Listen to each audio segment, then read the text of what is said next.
जय हिंद दोस्तों। कैसे हैं आप लोग। तो आज हम बात करने वाले हैं एक तेलुगु स्लैशर फिल्म हाईवे के बारे में। इस फिल्म में एक कातिल होता है जो कि मासूम लड़कियों को मारता है और उसके पीछे पुलिस पड़ी होती है। तो क्या पुलिस उसे पकड़ पाती है या नहीं, ये आपको अंत तक पता चलेगा। तो आप इस वीडियो को एंड तक ज़रूर देखिएगा। फिल्म की स्टार्टिंग में हमें विष्णु नाम का एक बंदा दिखाया जाता है जो कि एक फोटोग्राफर होता है और वो अपने रूम में अपने कैमरा को ढूंढ रहा था, लेकिन उसे उसका कैमरा कहीं पर भी नहीं मिल रहा होता। तभी उसे दूसरे रूम से आवाज़ आती है और जब वो वहाँ पे पहुँचता है तो देखता है कि उसकी माँ, दादी और बहन उस कैमरे से वीडियो रिकॉर्ड कर रही हैं। ये देखकर वो उनसे कहता है कि वो उसके कैमरे को इन सब चीज़ों के लिए इस्तेमाल ना किया करें। तो वो तीनों उससे कहती हैं कि उन्हें अपने पेज पे फॉलोअर्स बढ़ाने हैं और वो अपने डांस लोगों को दिखाते हैं जो कि उन्हें काफ़ी पसंद आता है। और उसका कैमरा अच्छी क्वालिटी वीडियोस बनाता है, तो उसके कैमरे से बढ़िया कुछ और नहीं हो सकता। ये सुन के वो अपनी माँ की बात मान जाता है और उनकी वीडियो शूट करता है। तभी उसका दोस्त अपनी गाड़ी से वहाँ पे आता है जिसका नाम समुद्रम होता है और समुद्रम उसका पार्टनर था और उन दोनों को एक इवेंट में जाना था जो कि हैदराबाद में था, इसीलिए उन्हें वहाँ से बहुत जल्दी निकलना था। विष्णु अपना बैग पैक करता है और समुद्रम के साथ वहाँ पे जाने के लिए निकल जाता है। उसके बाद हमें विशाखापट्टनम का एक छोटा सा गाँव दिखाया जाता है जहाँ पे तुलसी नाम की लड़की अपनी माँ के साथ रहा करती थी और वो दोनों एक मुर्गी फार्म में काम किया करती थी और उसी के एक क्वार्टर में रहती थी। तभी मुर्गी फार्म का मालिक वहाँ पर आता है और ये देखकर उसकी माँ तुलसी को छुपा देती है। उसका मालिक उससे पैसे मांगने लगता है तो उसकी माँ उससे कहती है कि उसके पास पैसे नहीं है। तो वो उससे कहता है कि अगर उसके पास पैसे नहीं है तो वो उसकी बेटी को उसके पास भेज दे। उसकी माँ उससे कहती है कि उसकी बेटी उससे छोटी है तो वो नहीं चाहती कि उससे उसकी शादी हो, लेकिन वो मालिक उससे कहता है कि उसका कर्जा चुकाने का सिर्फ यही एक तरीका है। वो उसे घर के अंदर घुस जाता है और तुलसी को अपने साथ ले जाने लगता है और तुलसी उसको छुड़ा के सीधा मुर्गी फार्म में जाके छुप जाती है। तभी वो बंदा वहाँ पर आकर उसे पकड़ने की कोशिश करता है, लेकिन वो नीचे गिर जाता है। जिससे कि वो नीचे गिर जाता है और तुलसी की माँ उससे कहती है कि उसे यहाँ से अब भाग जाना चाहिए। तुलसी उससे कहती है कि आखिर वो कहाँ पर जाएगी। तो उसकी माँ उससे कहती है कि दरअसल हैदराबाद में उसके पिता रहते हैं जिसने दूसरी औरत के साथ शादी कर ली थी और वो यहाँ से चला गया था, इसीलिए वो अपने पिता के पास जाए और हो सकता है कि वो उसे अपने घर में रख ले। वो उसका बैग पैक करके अकेले ही उसे वहाँ पे जाने के लिए कहती है और तुलसी सुन के रोने लगती है और वो अपनी माँ की बात मान जाती है, जिसकी वजह से वो वहाँ से भाग निकलती है। तुलसी बचपन से ही वहीं पे रही थी और उसने पढ़ाई भी नहीं करी थी, इसीलिए वो बहुत ज़्यादा डर रही थी कि वो कैसे वहाँ तक पहुँचेगी। इधर हैदराबाद में एक सीरियल किलर बहुत ज़्यादा फेमस हो गया था क्योंकि आए दिन वो लड़कियों को पकड़ के बड़ी बेरहमी से उन्हें जान से मार डालता था। उस केस को सॉल्व करने के लिए आशा नाम की एक इंस्पेक्टर को अपॉइंट किया गया था और आशा अपने असिस्टेंट प्रवीण के साथ उस केस की इन्वेस्टिगेशन कर रही थी। उन्हें वहाँ पर एक और लड़की की डेड बॉडी मिलती है जिसकी वजह से आशा को बहुत ही ज़्यादा गुस्सा आता है और वो सोचने लगती है कि आखिर ये कातिल कौन है जो कि अब तक पकड़ा ही नहीं गया। उसके बाद हमें वो कातिल दिखाया जाता है जो कि एक एम्बुलेंस ड्राइवर था और वो पूरा साइको था जिसको लड़की को देखकर ही अलग ही वाइब आती थी। वो एक शॉपिंग मॉल के पार्किंग लॉट में होता है जहाँ पे उसे एक लड़की नज़र आती है और उसका हुलिया देखकर उसे वो पसंद आ जाती है, इसीलिए वो डिसाइड करता है कि वो उस लड़की को किडनैप कर लेगा। जब लड़की अपनी कार में बैठने के लिए उसकी डिक्की खोलती है तो तुरंत उस पर अटैक कर देता है और उसे बेहोश करके वो उसे अपने एम्बुलेंस में लेटा देता है और उसे अपने साथ ले जाता है। इधर तुलसी बस स्टैंड पे पहुंचती है और वो हैदराबाद के बस के बारे में पूछने लगती है तो कंडक्टर उसे वो बस बता देते हैं, तो वो बस में जाके बैठ जाती है। पुलिस को जब ये खबर मिलती है कि एक और लड़की किडनैप हो गई है तो आशा और प्रवीण वहाँ पे पहुँचते हैं तहकीकात करने के लिए। वो सीसीटीवी फुटेज देखते हैं और उन्हें पता चलता है कि वो लड़की यहाँ से किडनैप कर ली गई है और आशा को वहाँ पे उस कातिल की सिगरेट भी मिलती है, जिससे वो समझ जाती है कि ये वही कातिल है और अगर वो लोग जल्दी उसे नहीं पकड़ पाए तो वो उस लड़की को मार डालेगा। इधर वो कातिल एक एम्बुलेंस में एक अबैंडेंड ओल्ड मिल में चला जाता है जहाँ पे उसने उस लड़की को जान से मारने का प्लान किया था। उस ओल्ड मिल के अंदर से जब एक बूढ़ा आदमी गाड़ी की आवाज़ सुनता है तो उसकी नींद खराब हो जाती है और वो वहाँ पे चला जाता है देखने के लिए कि आखिर वहाँ पे कौन आया है। वो कातिल उस लड़की को बांध देता है और उससे कहता है कि अब वो उसे आज़ाद करने वाला है।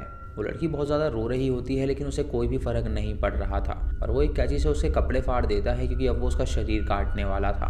तभी वहाँ पे वो बूढ़ा आदमी आ जाता है तो वो कातिल छुप जाता है और उस लड़की को ऐसी हालत देखकर वो अपना गमछा उससे उड़ा देता है और उसके बाद उससे पूछता है कि आखिर ये हालत उसकी किसने करी। तभी वो कातिल पीछे से उस बूढ़े आदमी को खंजर घोंप देता है जिसकी वजह से उस बूढ़े आदमी की वहीं पर मौत हो जाती है और वो कातिल अब समझ जाता है कि यहाँ पे रहना खतरे से खाली नहीं है, इसीलिए वो तुरंत अपनी एम्बुलेंस को किसी और जगह पे ले जाता है ताकि वो अपने काम को अंजाम दे सके। इधर तुलसी जिस बस में होती है वो एक ढाबे पे रुकती है और कंडक्टर सबसे कहता है कि बस कुछ मिनट के लिए यहाँ पे रुकेगी, तो अगर किसी को कुछ खाना है तो वो ढाबे से खा सकता है। ये सुन के सभी लोग नीचे उतर जाते हैं और वहाँ से कुछ खाने लगते हैं। उस ढाबे के वॉशरूम में जो लेडी काम कर रही होती है वो सुन नहीं पाती थी और तुलसी जब वॉशरूम में जाती है तो उसे लगता है कि अंदर कोई भी नहीं है, इसीलिए वो वॉशरूम को लॉक कर देती है और वहाँ से चली जाती है, जिसकी वजह से तुलसी वहाँ पर ट्रैप हो जाती है और वो बाहर नहीं निकल पाती और उसकी बस छूट जाती है। इधर पुलिस की टीम उस मिल में पहुंचती है जहाँ पे वो उस बूढ़े आदमी की लाश को देखकर हैरान हो जाते हैं और उन्हें वहाँ पे गाड़ी के निशान नजर आते हैं, जिससे वो समझ जाते हैं कि वो कातिल यहाँ पर आया था। आशा हर जगह नाकाबंदी करवा देती है ताकि वहाँ से कोई भी गाड़ी ना निकल सके, जिसकी वजह से वो कातिल पकड़ा जा सके। इधर तुलसी जब वॉशरूम में होती है तो वहाँ पे एक लेडी आती है जो कि उसकी आवाज़ सुन के दरवाजे को खोल देती है, और जब तुलसी बाहर जाती है तो वो देखती है कि उसकी बस वहाँ से चली गई है। तभी वहाँ पे एक ट्रक ड्राइवर आता है और उसे अकेला देखकर वो उससे फ्लर्ट करने लगता है और उससे पूछता है कि आखिर उसे कहाँ पर जाना है। तुलसी उसे बताती है कि उसे अपने पिता से मिलने के लिए जाना है, तो ट्रक ड्राइवर उससे कहता है कि वो उसके साथ चले, वो उसे वहाँ पर छोड़ देगा। तभी उस ढाबे की ओनर ये सुन लेती है और वो उस ड्राइवर से कहती है कि वो अपना काम करे, वो इस लड़की को संभाल लेगी। ये सुन के वो आदमी वहाँ से चला जाता है और वो लड़की से पूछती है कि आखिर वो यहाँ पर क्या कर रही है, तो वो उसे बताती है कि उसकी बस यहाँ से छूट गई है। वो लेडी उससे कहती है कि अब वो बस अगली सुबह ही आएगी, तो रात भर यहीं पे रहे और अगली सुबह वो उसे बस में बैठा देगी। वो उसे ये भी बताती है कि इस शहर में वो किसी पे भी भरोसा ना करे, क्योंकि यहाँ पे लोग अकेली लड़की को देखकर उसका फ़ायदा उठाना चाहते हैं। इधर वो कातिल जब रोड पे जा रहा होता है तो उसे नाकाबंदी नजर आती है और तभी वो एम्बुलेंस का सायरन खोल देता है, जिससे पुलिस को लगता है कि अंदर कोई पेशेंट है और इमरजेंसी है।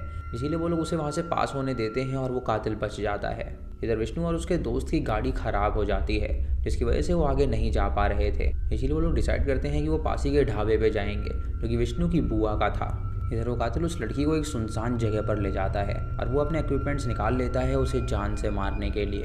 वो ग्लव्स और एक पन्नी भी पहन लेता है ताकि खून के छींटे उसके ऊपर ना आ सके। उस लड़की की आंखों पर टेप लगा देता है ताकि वो अपने आप को मरते हुए देख सके और उसे कहता है कि वो यमराज है जो कि उसे यहाँ पे मुक्ति देने के लिए आया है।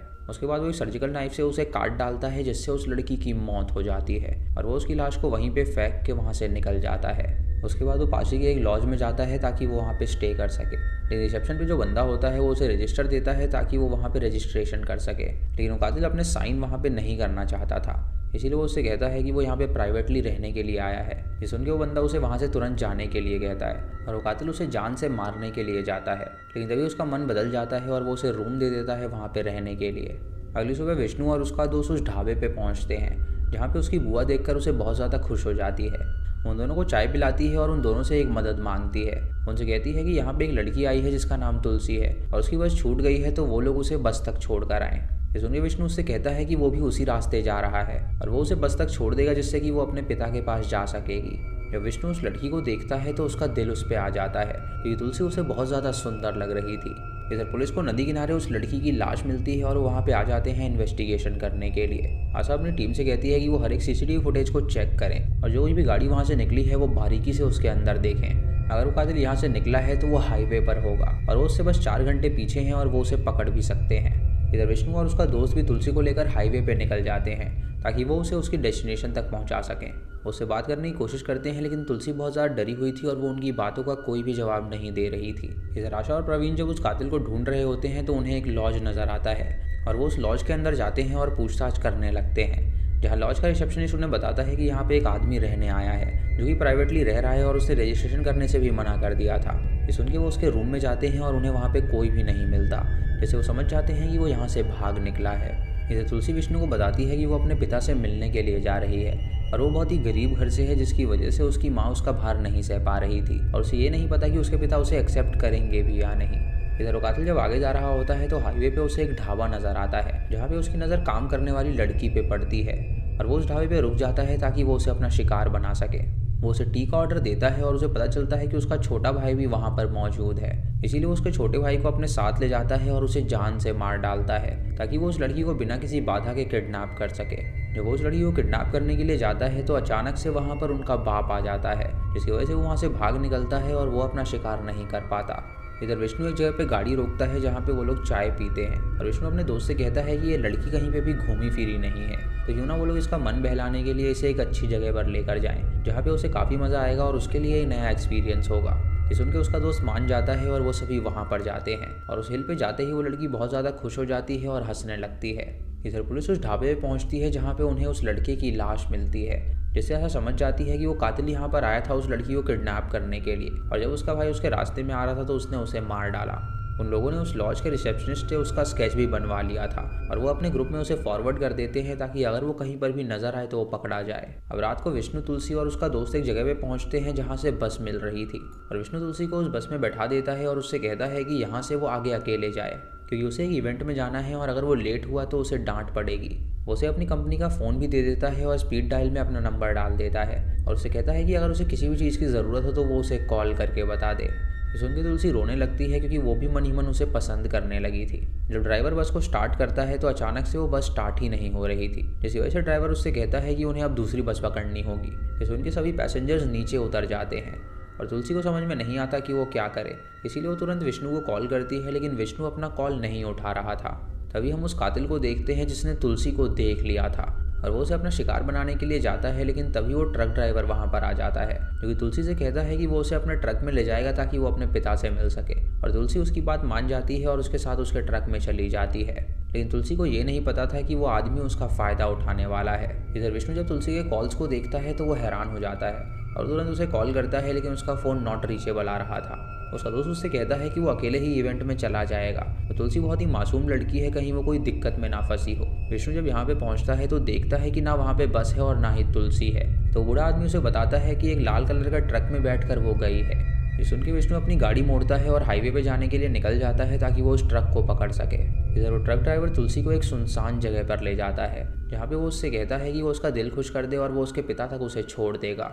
लेकिन तुलसी तुरंत विष्णु को कॉल मिला देती है और उससे कहती है कि वो उसकी जान बचाए। तभी वो ड्राइवर उसके फ़ोन को फेंक देता है और उसके साथ ज़बरदस्ती करने लगता है, लेकिन तभी अचानक वहाँ पे वो कातिल आ जाता है जो कि उस ड्राइवर के सर पे लकड़ी से वार करता है, जिससे वो ड्राइवर जख्मी हो जाता है और वो तुलसी को अपने साथ ले जाता है। जब विष्णु वहाँ पे पहुँचता है तो वो उस ट्रक ड्राइवर से पूछता है कि वो लड़की कहाँ पे गई। तो वो उसे बताता है कि उसे एक एम्बुलेंस वाला अपने साथ ले गया है। उसे बुरी तरह पीटता है और उससे कहता है कि अब वो पुलिस के हवाले उसे करेगा, इसीलिए वो उसे पकड़ के ले जाने लगता है ताकि वो उसे गिरफ्तार करवा सके। इधर कंट्रोल रूम से आशा को कॉल आता है और उसकी ऑफिसर उसे बताती है कि सिर्फ एक ही गाड़ी है जो कि नाकाबंदी क्रॉस करके गई थी और वो एक एम्बुलेंस थी क्योंकि उन्हें लगा था कि शायद उसके अंदर कोई पेशेंट है। ये सुन के आशा समझ जाती है कि ज़रूर वो एम्बुलेंस वाला ही कातिल है और वो अच्छी तरह जानता है कि पुलिस एम्बुलेंस को नहीं रोकेगी, इसीलिए वो एम्बुलेंस का इस्तेमाल करता है और वहाँ से निकल जाता है। इधर वो कातिल जब तुलसी को लेके जा रहा होता है तो वो तुलसी से पूछता है कि उसे कहाँ पर जाना है और तुलसी जब उसे सारी बात बताती है तो वो खुश हो जाता है क्योंकि वो जानता था कि उसका पिता उसे नहीं पूछने वाला और उसकी माँ को लग रहा होगा कि वो अब तक अपने पिता के पास पहुँच गई होगी, इसीलिए उसके पास अब अपॉर्चुनिटी थी कि वो उसे आसानी से मार सकेगा क्योंकि उसको ढूंढने के लिए कोई भी नहीं आने वाला था। इधर विष्णु उस ड्राइवर को पुलिस के पास लेकर जाता है और उसे उनके हवाले कर देता है और तभी पुलिस के रेडियो में बताया जाता है कि अगर कोई एम्बुलेंस वहाँ पे आए तो वो उसे रोक लें क्योंकि उस एम्बुलेंस के अंदर वो सीरियल किलर है। विष्णु इंस्पेक्टर को बताता है कि उसके साथ तुलसी नाम की एक लड़की भी होगी और इंस्पेक्टर जब ड्राइवर को उस कातिल की फ़ोटो दिखाता है तो वो उसे बताता है कि यही वो बंदा है जो कि उस लड़की को ले गया है। तभी वहाँ पे आशा भी आ जाती है जो कि विष्णु से उस लड़की की फ़ोटो मांगती है और वो उसे उसकी फ़ोटो भेज देता है और वो उससे कहती है कि अब वो जा सकता है। उन्होंने इन्वेस्टिगेशन चालू कर दी है और वो उस लड़की को बचा कर ही रहेंगे। विष्णु भी अपनी तरफ से कोशिश कर रहा होता है उन्हें ढूंढने के लिए और तभी वो हाईवे पे एक डिलीवरी कंपनी को देखता है और वो उसके अंदर जाके मैनेजर से एक मदद मांगता है। वो उसे कहता है कि हाईवे पे उसकी सैकड़ों गाड़ियाँ चल रही होंगी, तो वो अपने व्हाट्सएप ग्रुप में उस लड़की और उस किलर की फ़ोटो भेज दे और अपने ड्राइवर्स को बता दे कि अगर वो उन्हें कहीं पर भी नजर आए तो वो सीधा उसे बताए। ये सुन के मैनेजर उसकी मदद करने के लिए तैयार हो जाता है और तुरंत अपने ग्रुप में डाल देता है, जिससे सभी ड्राइवर्स के पास वो फ़ोटोज़ पहुंच जाती हैं और सभी लोग सतर्क हो जाते हैं। इधर वो कातिल एक ब्रिज पे रुका होता है और वो अपने इक्विपमेंट्स को रख रहा था क्योंकि बहुत जल्द वो तुलसी को मारने वाला था। तभी अचानक उसका पैर फिसल जाता है और वो नदी में गिर जाता है और तुलसी अंदर जाकर उसकी जान बचाती है, लेकिन फिर भी वो ज़रा भी नहीं बदलता और उसका इरादा एकदम पक्का होता है। इधर ड्राइवर को वो दिख जाता है और वो उसकी वीडियो बना के मैनेजर को भेज देता है और मैनेजर वो वीडियो विष्णु को भेजता है और विष्णु वहाँ पे जाने के लिए निकल जाता है। विष्णु आशा को भी इन्फॉर्म कर देता है और वो लोग भी वहाँ पे जाने के लिए निकल जाते हैं। उस किलर के आने से पहले रोड को ब्लॉक कर लेते हैं और जब किलर वहाँ पर आता है तो वो उसकी एम्बुलेंस को रोक देते हैं और लड़की को अपनी गाड़ी में बैठा देते हैं और उस किलर को भी गिरफ्तार कर लेते हैं। जब वो उस किलर को लेके जा रहे होते हैं तो अचानक वो किलर उन सब पे हमला कर देता है और उनकी गन लेकर वो प्रवीण को शूट कर देता है, जिससे प्रवीण की मौत हो जाती है और आशा को भी वो शूट कर देता है, जिससे वो बेहोश हो जाती है। तुलसी ये देखकर समझ जाती है कि यह बंदा कातिल है और वो बहुत ज़्यादा डर जाती है और तुलसी को किडनैप करके वो वहाँ से निकल जाता है। विष्णु जब उस रास्ते से गुजर रहा होता है तो वो आशा को नीचे पड़ा हुआ देखता है और तुरंत उसे अपनी गाड़ी में बैठा के हॉस्पिटल ले जाता है ताकि उसकी जान बच सके। इधर वो कातिल रेडियो पे सुनता है कि पुलिस को पता चल गया है कि वो किस गाड़ी में जा रहा है, तो वो गाड़ी चेंज करने का सोचता है वहाँ से जब एक गाड़ी आ रही होती है तो वो नाटक करता है और उसे रुकवा लेता है और उस बंदे को शूट करके वो उसकी गाड़ी चुरा लेता है और तुलसी को लेकर जाने लगता है। विष्णु जब वहाँ पे पहुँचता है तो वो उस बंदे की लाश को देखता है।